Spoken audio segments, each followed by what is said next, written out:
Class 8 NCERT polity का chapter number 4 है। इससे पहले हमने 3 चैप्टर्स को कवर कर लिया था प्रीवियस वीडियोस में। आज चैप्टर नंबर 4 जुडिशरी यानी न्यायपालिका। न्यायपालिका क्या काम करती है, किस तरीके से ये नागरिकों को न्याय दिलाती है जब उनके मौलिक अधिकारों का हनन हो जाए या उन्हें किसी भी प्रकार से वंचित किया जाए, उनके साथ में भेदभाव किया जाए, तो न्यायपालिका न्याय दिलाने का काम करती है। इससे पहले हमने पढ़ा था विधायिका, जो कि कानून बनाती है। विधायिका के बाद में हमने पढ़ा कार्यपालिका, कार्य को लागू करवाती है, कानून को लागू करवाने का काम करती है। उसके बाद में न्यायपालिका है जो न्याय को, अगर ये काम पूरा नहीं हो रहा है या लोगों को वंचित किया जा रहा है उनके अधिकार से, नागरिकों को, तो न्याय दिलवाने का काम न्यायपालिका का होता है। इसी के बारे में आज इस चैप्टर में बताया है। न्यायपालिका अखबार पर नजर डालते ही आपके देश भर की अदालतों द्वारा किए जा रहे कामों की झलक मिलने लगती है, लेकिन क्या आप बता सकते हैं कि हमें इन अदालतों की ज़रूरत क्यों पड़ती है? जैसा कि आप इकाई 2 में पढ़ भी चुके हैं कि हमारे देश में कानून का शासन चलता है। इसका मतलब यह है कि सभी कानून सभी लोगों पर समान रूप से लागू होते हैं, और जब किसी कानून का उल्लंघन किया जाता है तो एक निश्चित प्रक्रिया अपनाई जाती है। शासन के विरुद्ध कानून के शासन को लागू करने के लिए हमारे पास एक न्याय व्यवस्था है। इस व्यवस्था में बहुत सारी अदालतें हैं जहां न्यायिक नागरिक न्याय के लिए जाते हैं। सरकार का अंग होने के नाते न्यायपालिका भी भारतीय लोकतंत्र की व्यवस्था बनाए रखने में अहम भूमिका निभाती है। यह इस भूमिका को केवल इसलिए निभा पाती है क्योंकि यह स्वतंत्र है। स्वतंत्र न्यायपालिका का क्या मतलब होता है? क्या आपके पास में अदालत और नई दिल्ली में इससे सर्वोच्च न्यायालय के बीच कोई संबंध है? इस अध्याय में इन्हीं सभी सवालों के जवाब मिलेंगे। यानी कार्यविधायिका जिस कानून को बनाती है, कार्यपालिका उस कानून को लागू भी करवाती है और सब लोगों पर, सब नागरिकों पर समान रूप से लागू किया जाता है। अगर किसी भी नागरिक को इसमें कोई भेदभाव हो रहा है, किसी को अधिकार नहीं दिए जा रहे हैं या उसके अधिकारों का हनन किया जा रहा है, तो न्यायपालिका उसे न्याय दिलवाने का काम करती है। और न्यायपालिका निचले स्तर से जाकर के फिर धीरे धीरे ऊपर केंद्र यानी कि जो सुप्रीम कोर्ट है वहां तक पहुंच जाती है। इसके बारे में आज इन्होंने यहाँ पे डिस्कस किया है। ये हमारा यहाँ पे पार्लियामेंट है, सुप्रीम कोर्ट पार्लियामेंट की है। न्यायपालिका की क्या भूमिका होती है इसके बारे में है। अदालतें बहुत सारे मुद्दों पर फैसले सुनाती हैं। वे तय भी कर सकती हैं कि शिक्षकों को विद्यार्थियों की पिटाई नहीं करनी चाहिए। वे राज्यों के बीच नदियों के पानी के बंटवारे पर फैसला दे सकती हैं। वे किसी अपराध के लिए लोगों को सजा दे सकती है। न्यायपालिका के कामों को मोटे तौर पर अगर बांटा जाए तो विवादों का निपटारा, जैसे एक काम हो गया कि वो विवादों का निपटारा करती है। कहीं किसी भी तरह का भेदभाव है तो न्यायिक व्यवस्था नागरिक व सरकार या दो राज्य सरकार या केंद्र और राज्य सरकारों के बीच में कोई मतभेद है, कोई विवाद है, तो उसका हल करने में मदद करती है। न्यायिक समीक्षा का भी एक इसका फंक्शन है जो जुडिशरी देती है कि संविधान की व्याख्या का अधिकार मुख्य रूप से न्यायपालिका के पास ही होता है। इस नाते यदि न्यायपालिका को ऐसा लगता है कि संसद द्वारा पारित किया गया कोई कानून संविधान के आधारभूत ढांचे का उल्लंघन करता है तो वह उस कानून को रद्द भी कर सकती है। इसे न्यायिक समीक्षा कहा जाता है।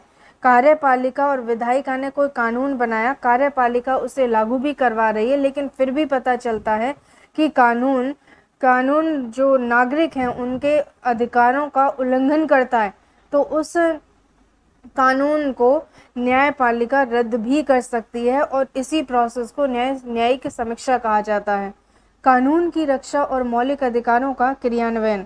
अगर देश के किसी भी नागरिक को ऐसा लगता है कि उसके मौलिक अधिकारों का उल्लंघन हुआ है तो वह सर्वोच्च न्यायालय या उच्च न्यायालय में जा सकता है।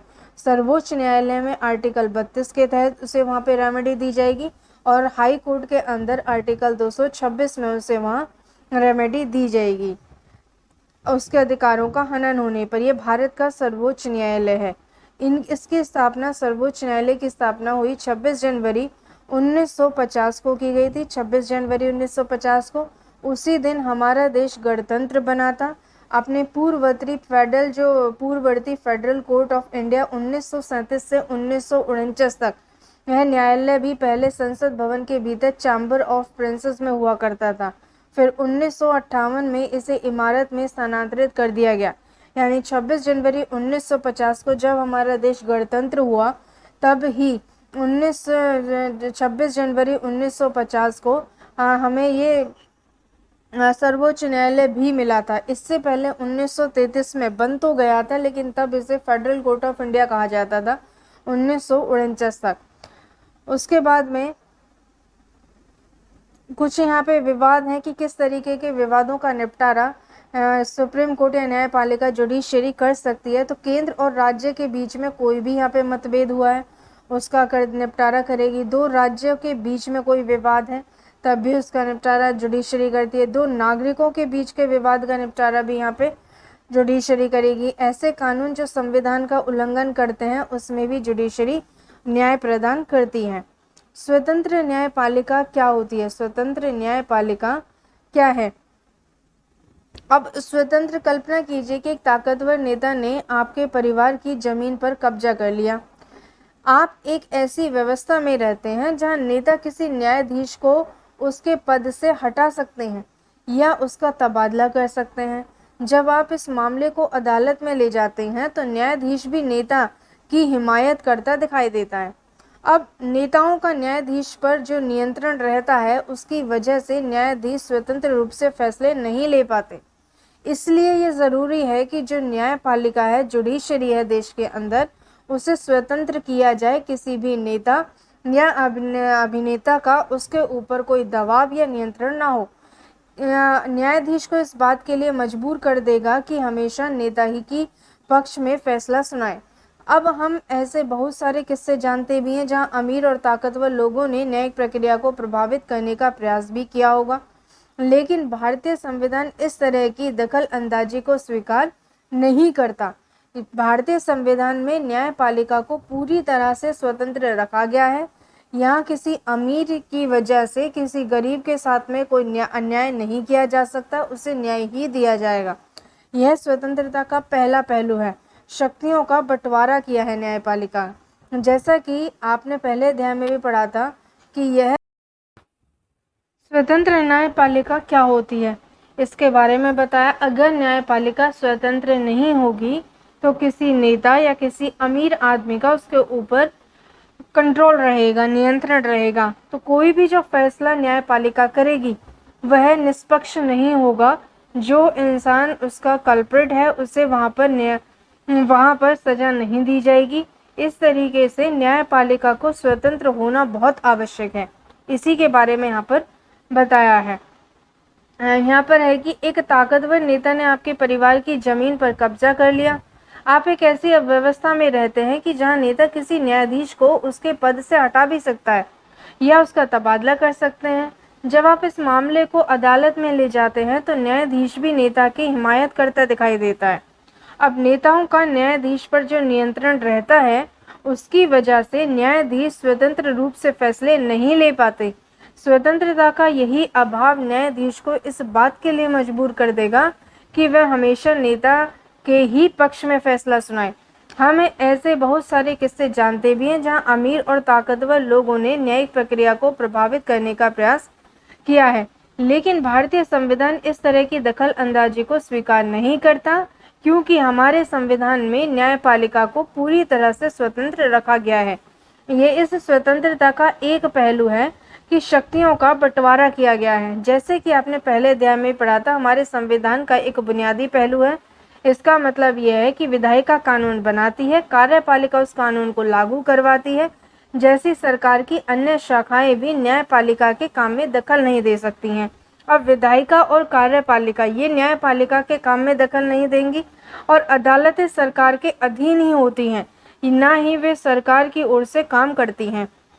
अधीन नहीं होती हैं ये अदालतें सरकार की, ना ये सरकार की ओर से काम करती हैं। शक्तियों के इस बंटवारे को अगर दुरुस्त रखने के लिए यह भी महत्वपूर्ण है कि उच्च न्यायालय और सर्वोच्च न्यायालय के सभी न्यायाधीश की नियुक्ति में सरकार की अन्य शाखाओं का कोई दखल न हो। इसलिए एक बार नियुक्त हो जाने के बाद में किसी भी न्यायाधीश को उसके पद से हटाना बहुत मुश्किल हो जाता है। न्यायपालिका की यह स्वतंत्रता अदालतों को भारी ताकत देती है। इसके आधार पर वे विधायिका और कार्यपालिका द्वारा शक्तियों के दुरुपयोग को रोक सकती है। न्यायपालिका देश के नागरिकों के मौलिक अधिकारों की रक्षा में भी अहम भूमिका निभाती है। उनके हनन पर कोई भी नागरिक अपना यहाँ सुप्रीम कोर्ट या हाई कोर्ट में याचिका दे सकता है, क्योंकि अगर किसी को भी लगता है कि उसके अधिकारों का उल्लंघन हो रहा है तो वह अदालत में जा सकता है। भारत में अदालतों की संरचना कैसी है, कैसे भारत में अदालतें बनती हैं और उनके कैसे उनका यहाँ पर जज का अपॉइंटमेंट किया जाता है। हमारे देश में 3 अलग अलग तरह के स्तर पर अदालतें होती हैं। देश में 3 अलग स्तर पर अदालतें होती हैं। निचले स्तर पर जो अदालतें हैं बहुत सारी हैं। सबसे ऊपरी स्तर पर केवल एक ही अदालत है जिसे सुप्रीम कोर्ट कहते हैं। जिन अदालतों से लोगों का सबसे ज़्यादा ताल्लुक होता है उन्हें अधीनस्थ न्यायालय या जिला अदालत कहा जाता है, जो एक निचले स्तर पर होती हैं जिले के अंदर। ये अदालतें आमतौर पर जिले या तहसील के स्तर पर किसी शहर में होती हैं। ये बहुत तरह के जिले में एक जिला बहुत तरह के मामलों की सुनवाई करती हैं। प्रत्येक राज्य जिलों में बटा होता है और हर जिले में एक जिला न्यायाधीश होता है। हर एक जिले के अंदर एक जिला न्यायाधीश होगा, एक वहाँ का अधीनस्थ न्यायालय होगा उस जिले का। प्रत्येक राज्य का एक उच्च न्यायालय होता है और राज्य के लिए एक उच्च न्यायालय होगा और यह अपने राज्य की सबसे ऊंची अदालत भी होती है। उच्च न्यायालय अपने राज्य की सबसे ऊंची अदालत को कहा जाता है। उच्च न्यायालय से ऊपर सर्वोच्च न्यायालय होता है, जो कि पूरे देश में एक है और देश की सबसे बड़ी अदालत है, जो नई दिल्ली में स्थित है। देश के मुख्य न्यायाधीश सर्वोच्च न्यायालय के मुखिया होते हैं। सर्वोच्च न्यायालय के फैसले देश के बाकी सारी अदालतों को मान्य होते हैं। ये भी यहाँ पे जरूरी यहाँ पे दिया peace and justice strong institutions हैं। ये हमारा SDG 16 कहता है। 16 सतत विकास लक्ष्य में हमें इस जुडिशरी के बारे में दिया गया है। निचली अदालत से ऊपरी अदालत तक हमारी न्यायपालिका की संरचना एक पिरामिड के जैसी लगती है कि जो सबसे नीचे वाले स्तर पर हमें यहाँ पर मिलती है अधीनस्थ न्यायालय। यहाँ पे ये अधीनस्थ न्यायालय सब दिया हुआ है, इसके नीचे है। उच्च न्यायालयों की स्थापना सबसे पहले 1862 में कलकत्ता, बम्बई, मद्रास 3 जगह पर की गई थी। केवल 1862 में हुई थी उच्च न्यायालय की स्थापना। कलकत्ता, बम्बई और मद्रास में की गई थी। तीनों प्रेसिडेंसी शहर थे ये तब। दिल्ली उच्च न्यायालय का गठन ये 1966 में हुआ था। दिल्ली उच्च न्यायालय बना था 1966 में।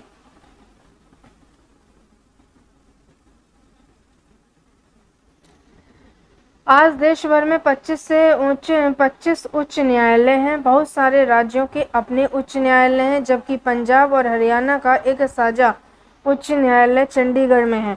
दूसरी तरफ 4 पूर्व, उत्तर असम, नागालैंड, मिजोरम और अरुणाचल प्रदेश के लिए गुवाहाटी में एक ही उच्च न्यायालय रखा गया है। जनवरी 2019 में आंध्र प्रदेश के अंदर अमरावती और तेलंगाना हैदराबाद में अलग अलग उच्च न्यायालय हैं। ज़्यादा से ज़्यादा लोगों के नज़दीक पहुंचने के लिए कुछ उच्च न्यायालयों की राज्य के अन्य हिस्सों में खंडपीठ यानी कि बेंच भी होती है। अब उच्च न्यायालय की स्थापना 1862 में की गई। पहले ये 3 प्रेसिडेंसियों के अंदर था, जिसमें कलकत्ता, मुंबई और मद्रास थे। दिल्ली उच्च न्यायालय 1966 में बना और देश भर में आज 25 उच्च न्यायालय हैं। बहुत सारे राज्य ऐसे भी हैं जहां जिनके अपने उच्च न्यायालय हैं और जब पंजाब और हरियाणा का एक ही उच्च न्यायालय है, एक ही साझा उच्च न्यायालय चंडीगढ़ में है। दूसरी तरफ देखें तो पूर्वोत्तर जो राज्य हमारे असम, नागालैंड, मिजोरम, अरुणाचल प्रदेश, इनका भी एक ही उच्च न्यायालय है गुवाहाटी। 1 जनवरी 2019 में आंध्र प्रदेश, अमरावती और तेलंगाना का हैदराबाद से अलग अलग उच्च न्यायालय हो गया। ज़्यादा से ज़्यादा लोगों के नज़दीक पहुंचने के लिए कुछ उच्च न्यायालयों की राज्य के अन्य हिस्सों में खंडपीठ या बेंच भी दी जाती है।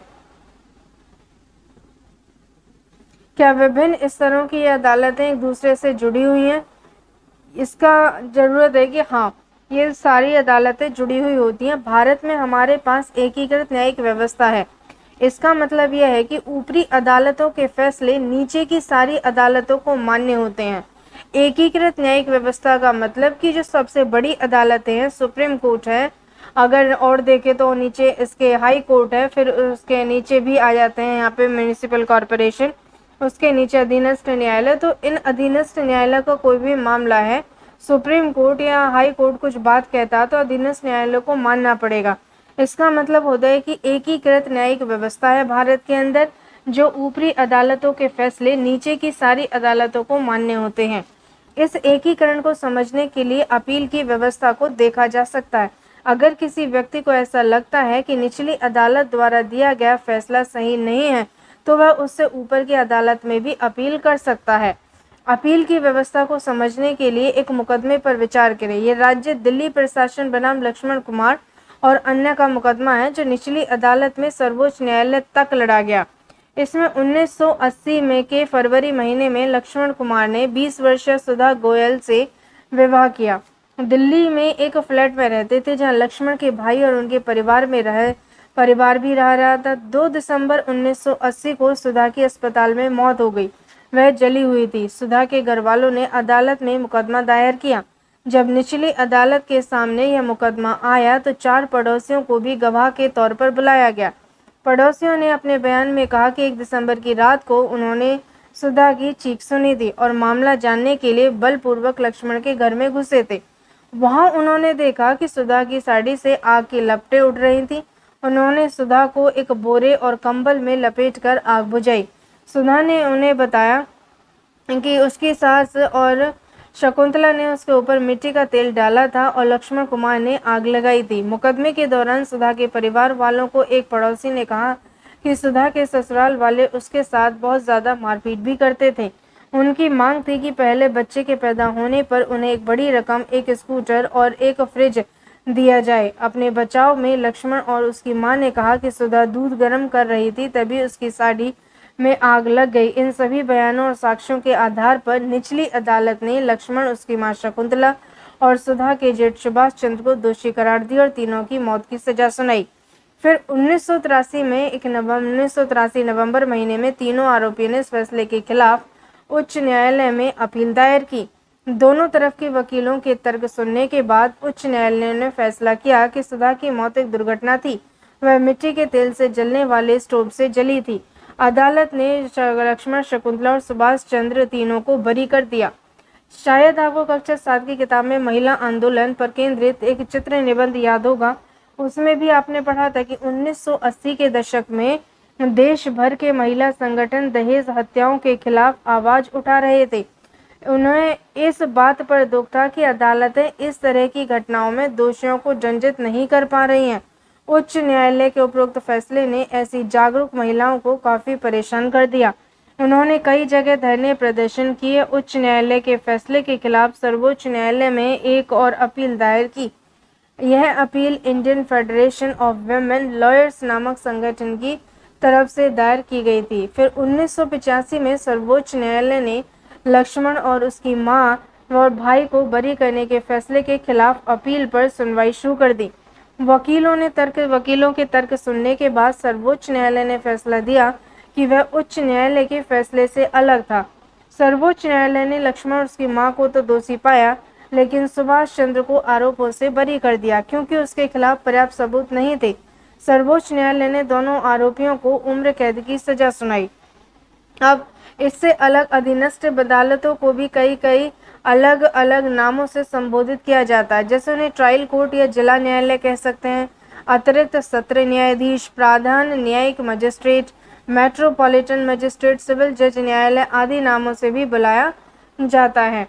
अब ये यहाँ पे है कि विधि व्यवस्था की विभिन्न शाखाएं कौन सी होती हैं। विधि यानी कि कानून व्यवस्था जो बनती है उसकी क्या शाखाएं हमने ले रखी हैं, बना रखी हैं। दहेज हत्या का जो मामला था समाज के विरुद्ध अपराध, समाज के विरुद्ध अपराध की श्रेणी में आता है। यह आपराधिक फौजदारी कानून का उल्लंघन है। फौजदारी कानून के अलावा हमारी विधि व्यवस्था दीवानी कानून या सिविल लॉ से संबंधित मामलों को भी देखती है। फौजदारी और दीवानी कानून के बीच फर्क को समझने के लिए नीचे दी गई तालिका को देखें। अब यहाँ पे इन्होंने फौजदारी कानून और दीवानी कानून में अंतर बताया है। फौजदारी कानून वे कानून होते हैं जो ऐसे व्यवहार या क्रियाओं से संबंधित होते हैं जिन्हें कानून में अपराध माना गया है। उदाहरण के लिए देखें तो चोरी, दहेज के लिए औरत को तंग करना या फिर हत्या, यह फौजदारी कानून में आता है। इसमें सबसे पहले आमतौर पर प्रथम सूचना रिपोर्ट, प्राथमिकी या फिर एफआईआर दर्ज कराई जाती है। उसके बाद पुलिस अपराध की जांच करती है और अदालत में केस फाइल करती है। फिर अगर व्यक्ति दोषी पाया जाता है तो उसे जेल में भेजा जा सकता है और उस पर जुर्माना भी किया जा सकता है। और अगर देखें दीवानी कानून कौन से होते हैं, तो दीवानी कानून है कि इसका संबंध व्यक्ति विशेष के अधिकारों के उल्लंघन या अवहेलना से होता है कि किसी भी व्यक्ति के अधिकारों का उल्लंघन हो रहा है, उसका हनन हो रहा है, तो उसे दीवानी कानून कहेंगे। उदाहरण के लिए देखा जाए तो जमीन की बिक्री या चीजों की खरीदारी, किराया, तलाक आदि से संबंधित विवाद दोहरे यहाँ पे दीवानी कानून कहलाता है। प्रभावित पक्ष की ओर से न्यायालय में एक याचिका दायर की जाती है और अगर मामला किराए से संबंधित है तो मकान मालिक या किराएदार मुकदमा दायर कर सकता है। अदालत राहत की व्यवस्था करती है। उदाहरण के लिए अगर मालिक और मकान मालिक और किराएदार के बीच में विवाद है तो अदालत यह आदेश दे सकती है कि किराएदार मकान को खाली करे और बकाया किराया चुकाए। फौजदारी दीवानी कानूनों के बारे में आप जो भी समझते हैं उसके बारे में यहाँ पे कुछ लिखने को इन्होंने बोला है। क्या हर व्यक्ति अदालत की शरण में जा सकता है, ये भी एक पॉइंट है यहाँ पर। भारत के सभी नागरिक देश के न्यायालयों की शरण में जा सकते हैं। इसका मतलब ये है कि प्रत्येक नागरिक को अदालत के माध्यम से न्याय मांगने का अधिकार है। प्रत्येक नागरिक को अदालत के माध्यम से न्याय मांगने का अधिकार है। न्याय मांगने का अधिकार है। न्याय मांगने का अधिकार है। जैसा कि आपने पीछे भी पढ़ा कि न्यायालय हमारे मौलिक अधिकारों की रक्षा में बहुत महत्वपूर्ण भूमिका निभाते हैं। अगर किसी नागरिक को ऐसा लगता है कि उसके मौलिक अधिकारों का उल्लंघन हो रहा है तो वह न्याय के लिए अदालत में जा सकता है। अदालत की सेवाएं सभी के लिए उपलब्ध हैं, लेकिन वास्तव में गरीबों के लिए अदालत में जाना काफ़ी मुश्किल साबित होता है। कानूनी प्रक्रिया में न केवल काफ़ी समय लगता है, कागजी कार्रवाई की भी ज़रूरत पड़ती है, बल्कि उसमें समय भी बहुत लगता है। अगर कोई गरीब आदमी पढ़ना लिखना नहीं जानता, उसका पूरा परिवार दिहाड़ी मजदूरी से चलता है, तो अदालत में जाने और इंसाफ पाने की उम्मीद उसके लिए बहुत मुश्किल होती है। अगर देखा जाए तो इसी बात को ध्यान में रखते हुए 1980 के दशक में सर्वोच्च न्यायालय ने जनहित याचिका पीआईएल की व्याख्या विकसित की। इस तरह सर्वोच्च न्यायालय ने एक ज़्यादा से अधिक लोगों की पहुंच स्थापित करने के लिए प्रयास किया। न्यायालय ने किसी भी व्यक्ति या संस्था को ऐसे संस्थानों के लिए इस तरह सर्वोच्च न्यायालय ने न्याय तक ज़्यादा से ज़्यादा लोगों की पहुंच स्थापित करने के लिए प्रयास किया। न्यायालय ने किसी भी व्यक्ति या संस्था को ऐसे लोगों की ओर से जनहित याचिका दायर करने का अधिकार दिया जिनके अधिकारों का उल्लंघन हो रहा है। यह याचिका उच्च न्यायालय या सर्वोच्च न्यायालय में दायर की जा सकती है। न्यायालय ने कानूनी प्रक्रिया को बेहद सरल बना दिया। अब सर्वोच्च न्यायालय या उच्च न्यायालय के नाम भेजे गए पत्र या टेलीग्राम को भी जनहित याचिका माना जा सकता है। शुरुआती सालों में जनहित याचिका के माध्यम से बहुत सारे मुद्दों पर लोगों को न्याय दिलाया गया था। बंधुआ मजदूरों को अमानवीय श्रम से मुक्ति दिलाने और बिहार में सजा काटने के बाद भी रिहाई के लिए गए कैदियों को रिहा करने के लिए जनहित याचिका का ही इस्तेमाल किया गया था। क्या आप जानते हैं कि सरकारी और सरकारी सहायता समाप्त स्कूलों में बच्चों को दोपहर का भोजन मिड डे मील दिया जाता है, उसकी व्यवस्था भी एक जनहित याचिका के फलस्वरूप ही हुई थी। दाईं ओर दिए गए चित्रों को देखें और नीचे दिए गए विवरणों को उसमें पढ़ें। 2001 में राजस्थान उड़ीसा में पड़े सूखे की वजह से लाखों लोगों के सामने भोजन का भारी अभाव पैदा हो गया था। यह इसके बारे में यहाँ पे कुछ एग्जाम्पल में दिया है। आम आदमी के लिए अदालत तक पहुंचना एक न्याय तक पहुंचना होता है। अदालतें नागरिकों के मौलिक अधिकारों की व्याख्या में एक आम भूमिका निभाती हैं। जैसा कि आपने उदाहरण में भी देखा था कि अदालत ने संविधान के अनुच्छेद 21 की व्याख्या करने के बाद कहा था कि जीवन के अधिकार में भोजन का अधिकार भी शामिल होता है। इसलिए अदालत ने राज्य को आदेश दिया कि वह दोपहर के भोजन की यानी मिड डे मील सहित सभी लोगों को भोजन मुहैया कराने के लिए आवश्यक कदम उठाएगी। लेकिन अदालत ने कुछ फैसले ऐसे भी किए जिन्हें लोग आम आदमी के लिए नुकसानदेह मानते हैं। उदाहरण के लिए देखें तो गरीबों के आवास अधिकार जैसे मुद्दों पर काम करने वाले कार्यकर्ताओं का मानना है कि बस्तियों और झुग्गियों को बेदखल करने के बारे में अदालत द्वारा दिए गए हाल के फैसले पुराने फैसलों के विरुद्ध हाल के फैसलों के लिए यहाँ पे हाल के फैसलों के पुराने फैसलों के विरुद्ध है। हाल के फैसलों में झुग्गी वासियों को शहर में घुसपैठियों की तरह देखा जा सकता है, ये इन्होंने यहाँ पे बताया है।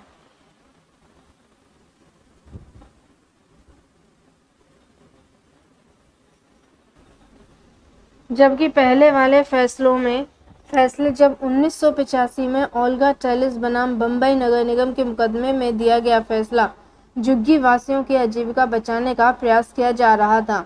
न्याय तक आम लोगों की पहुंच को प्रभावित करने वाला मुकदमा एक मुद्दा यह है कि मुकदमे की सुनवाई अदालतें कई साल लगा देती हैं। इसी देरी को ध्यान में रखते हुए अक्सर यह कहा जाता है कि इंसाफ में देरी यानी इंसाफ का होता